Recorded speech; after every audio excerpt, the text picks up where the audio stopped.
అస్సలాము అలైకుం వరహమతుల్లాహి వబరకాతుహు. Hi hello welcome to my channel అండి. మా అబ్బాయి ఇంకా 2 రోజులు అయితే గుహతికి వెళ్ళిపోతాడు. అందుకనేసి మా అబ్బాయి కోసం నేను స్పెషల్గా అయితే ఇంకా చేపలు అయితే ఇంకా చెరువు చేప అంటారు. ఇది చెరువు చేప అయితే తీసుకున్నాను. చెరువు చేప తీసుకొని ఫ్రై అయితే చేస్తున్నాను. మళ్ళీ బాబు 1 ఇయర్ వరకు రాడు, చెప్పలేమన్నమాట, రాలేను అనేసి అంటున్నాడు. అందుకనేసే మా అబ్బాయికి ఇష్టమైన మొత్తానికి చికెన్, మటన్, ఫిష్ అన్నీ ఇంకా లేట్ చేయకుండా రోజుకొకటి అయితే ఇంకా నేను కుక్ చేసి పెడుతున్నాను.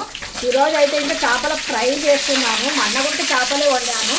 ఈరోజు ప్రత్యేకంగా చేపలు ఆవిడ తాజా చేపలు తీసుకొని వచ్చేసి చూసింది, వెళ్ళి తీసుకొని వచ్చాను. మా అబ్బాయి కోసం ప్రత్యేకంగా నేను చేపల ఫ్రై అయితే చేస్తున్నాను. ఇంకొకటి వచ్చేసి ఇక్కడ మనము చట్నీ చేసామండి. ఏం చట్నీ అనుకుంటున్నారు? ఇది చికెన్ చట్నీ చేశాను. మా అబ్బాయి ఫ్రెండ్స్, మా అబ్బాయి ఎంజాయ్ చేయాలి అక్కడ తీసుకొని వెళ్ళేసి.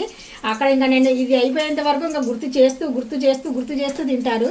అందుకనేసే మమ్మీ చేయరా అని చెప్పి ఇంకా చేస్తానమ్మని చెప్పేసి చేశానండి మా అబ్బాయి కోసము. చికెన్ పచ్చడి అయితే చేశాను. ఇది స్టోర్ చేసేస్తాను డబ్బాలో వేసి. ఎక్కువ ఆయిల్ వేస్తే ఇంకా ఏమైపోతుంది అంటే ఇలా 3 రోజులు జర్నీ అనమాట, తుల్లిపోతుందేమో అనేసి సరిపోయినట్టుగా అయితే వేసాను. చదువుకునే పిల్లలు ఎక్కువ ఆయిల్ కూడా తినరు, అందుకనేసి ఇలా చేశాను అనమాట. చాలా టేస్టీగా, చాలా ఎమ్మీగా ఉంది. మీకు మాత్రం ఎలా అనిపించింది నా వీడియో మీకు నచ్చినట్టుగా అయితే డెఫినెట్గా లైక్ అయితే చేయండి, షేర్ అయితే చేయండి.